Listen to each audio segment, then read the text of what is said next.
Imagine a movie plot. A mysterious woman keeps a secret diary of her lovers. Inside are names of the most powerful men in China: governors, ministers, chairmen of state oil giants, even security chiefs. One by one, those men fall, arrested, disgraced, sent to prison. But the woman?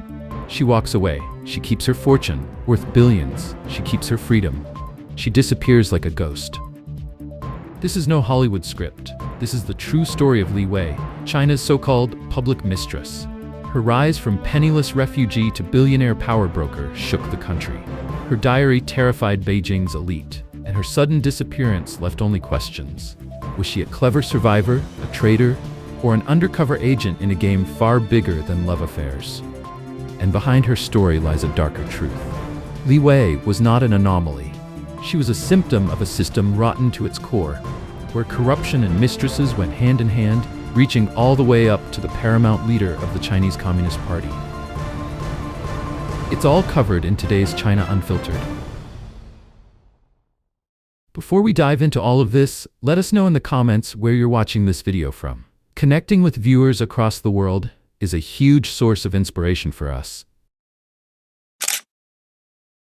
Li Wei's story begins far from Beijing's power corridors. She was born in September 1963 in war-torn Vietnam to a French-Vietnamese father and a Vietnamese mother. At just 7 years old, her family fled across the border into Yunnan province, China. They arrived as refugees with nothing, no property, no privilege, only the will to survive. But Li Wei stood out. By her teens, she displayed remarkable social intelligence. She could charm, listen, and adapt. She understood the economy of appearances. The right dress, the right smile, the right word at the right time. At 1.65 meters tall, with Eurasian features and a confident air, she was striking in provincial Yunnan. Locals nicknamed her Li Jie, Sister Li. Outwardly gentle, inwardly sharp. As one acquaintance recalled, she spoke softly, but when it came to decisions, she was decisive, even ruthless. Her first venture was tobacco trading. Yunnan was China's kingdom of tobacco, where smuggling, reselling, and flipping quotas brought fortunes. Li cut her teeth here, making money, but more importantly, making connections. Once she obtained Chinese residency papers, she married a local tobacco bureau official. Through him, she met Li Jiating, governor of Yunnan and later vice party secretary. Jiating was her first real patron and her first powerful lover. By the late 1990s, Li Wei was firmly inside Jiating's circle. She saw up close how mistresses were rewarded: luxury apartments, jewelry, even yachts. At one lavish party, she watched him present his then-mistress with a pleasure boat worth the equivalent of £600,000. That moment changed her. She realized mistresses were not just companions, they were gateways to power and wealth. But power is fragile. In 2001, Jiating was arrested for massive bribery. He was sentenced to death with reprieve. Li Wei herself was detained, questioned, and against all expectations, released. That brush with disaster hardened her philosophy. She told friends, "You cannot invest everything in one man. You need a huge relationship net, like an umbrella." From that moment, she diversified. Her umbrella stretched across QINGDAO, Beijing, Shenzhen, Hong Kong. She built nearly 20 companies spanning tobacco, real estate, oil, advertising, securities, assets worth billions, and she developed a habit that would make her both feared and untouchable. She kept a diary. Li Wei's diary wasn't a romantic journal, it was a ledger of leverage. Inside, she recorded the names of powerful lovers, the favors they granted, the deals they enabled. 15 men in all, 9 of whom were eventually exposed. Li Jiating, governor of Yunnan; Chen Tonghai, chairman of SINOPEC; Wang Yi, vice-governor of the China Development Bank; Liu Jihua, deputy mayor of Beijing; Du Shicheng, QINGDAO's party secretary; Wang Songyo, vice president of the Supreme Court; Zheng Xiaodong, assistant minister of public security; Jin Reng, finance minister; Xu Yongyu, minister of state security. Some were sentenced to life, others to death with reprieve. Careers collapsed, families disgraced. But the diary itself was never made public. Its secrecy made it even more terrifying. Beijing insiders whispered, "It's a sword of Damocles. No one knows when it might fall, or on whom." QINGDAO, villas, parties, and 84 million. The scandal that brought Li Wei into the spotlight began in QINGDAO, the seaside city known for beaches, beer, and colonial villas. In 2002, she became the mistress of Du Shicheng, QINGDAO's powerful party secretary. Through Du, she bought 2 historic villas in the Badaguan district. Their real value, 25 million yuan. The price she paid, just 7.5 million. One became her corporate headquarters. The other, her seaside mansion, the gilded colonial residence where young couples still take photos today, gossiping about the scandalous woman who once lived there. From that mansion, she hosted extravagant gatherings, fine wines, lavish feasts, whispered deals worth millions. As one official later recalled, some of China's most senior leaders came. Obscene sums of money changed hands, and Li Wei reigned supreme. But her sharpest move came casually. One New Year's celebration, she pointed out the window toward Taiping Cape, Qingdao's most beautiful coastline. "Give me that to develop," she said.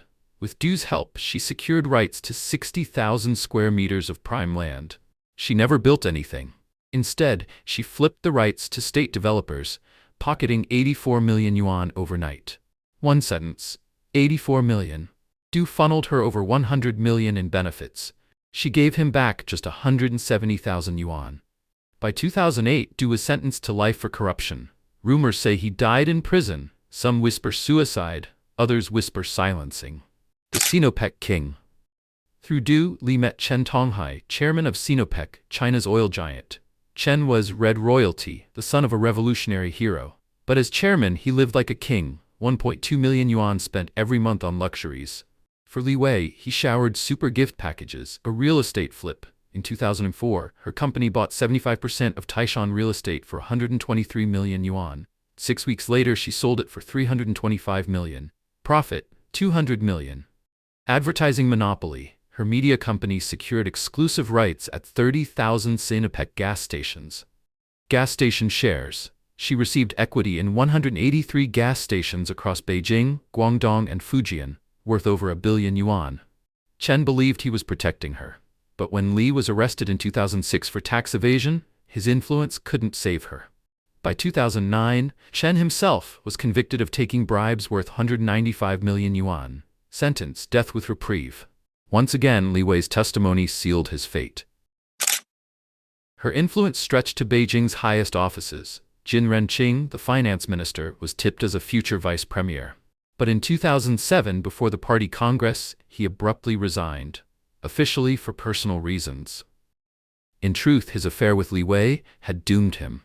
Even more shocking, Xu Yongyu, Minister of State Security, the spy chief himself. Xu became her lover and granted her the most valuable gift yet, a special Hong Kong identity. This allowed her to travel freely, open offshore accounts, and eventually gain Hong Kong residency. In 2007, Xu was quietly forced into naked retirement, dismissed, but cushioned with benefits. For Li Wei, his gift became her ultimate exit strategy. The Great Escape. By October 2006, Li Wei had been arrested for tax evasion. Most believed her empire had collapsed. But on Valentine's Day 2011, the unthinkable happened. Authorities announced her release without trial and escorted her to Hong Kong. Why? Some say she struck a deal, trading her diary for immunity. Others whisper she was never merely a mistress, but an intelligence asset. In 2007, WikiLeaks released a U.S.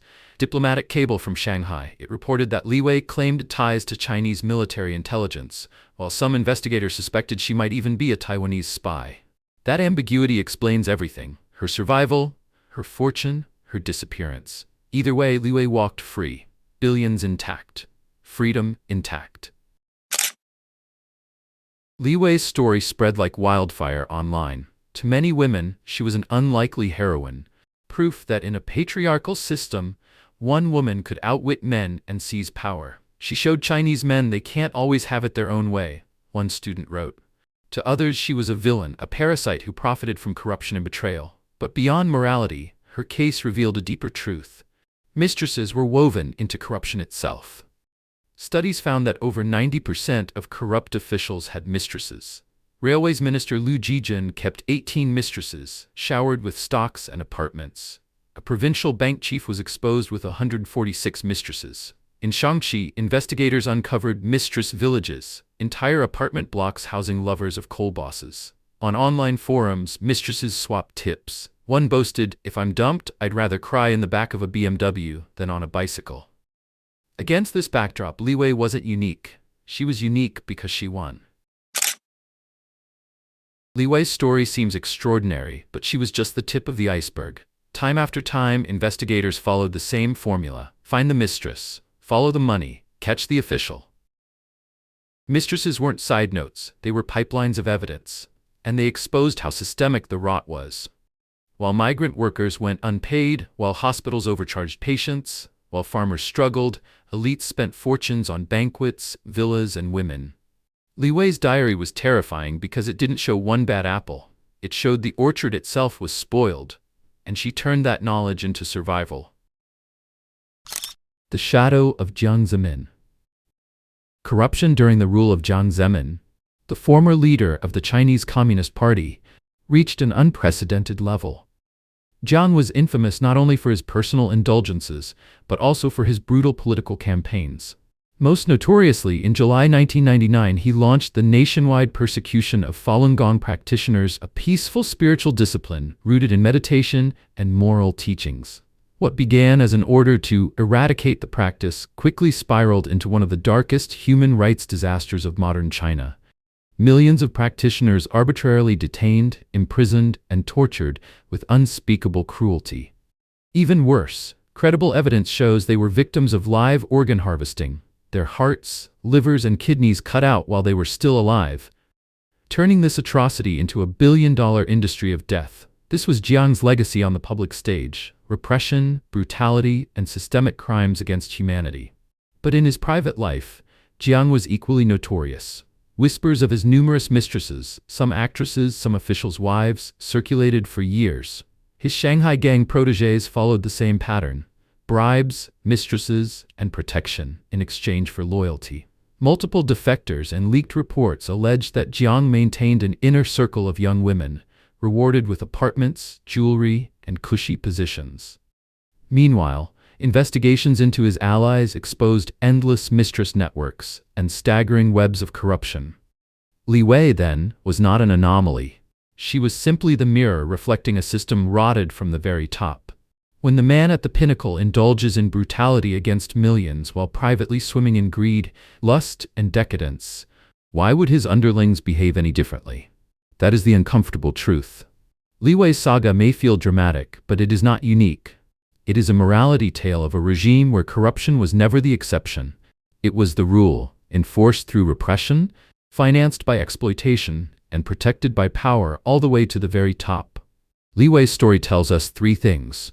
Corruption in China was systemic, tied inseparably to mistresses. She was both a beneficiary and an executioner, thriving while her lovers fell. From local bosses to the highest ranks, the rot spread through every level of power. Mao Zedong once said, "Women hold up half the sky." Li Wei proved something darker. That one woman, in the right place at the right time, could bring the sky crashing down on those who thought themselves untouchable. So what do you think? Was Li Wei a heroine who exposed corruption, a villain who thrived on betrayal, or a secret agent in a story we'll never fully know? Leave your thoughts in the comments. Don't forget to like and subscribe for more untold stories behind the headlines, because sometimes the truth is stranger than any movie.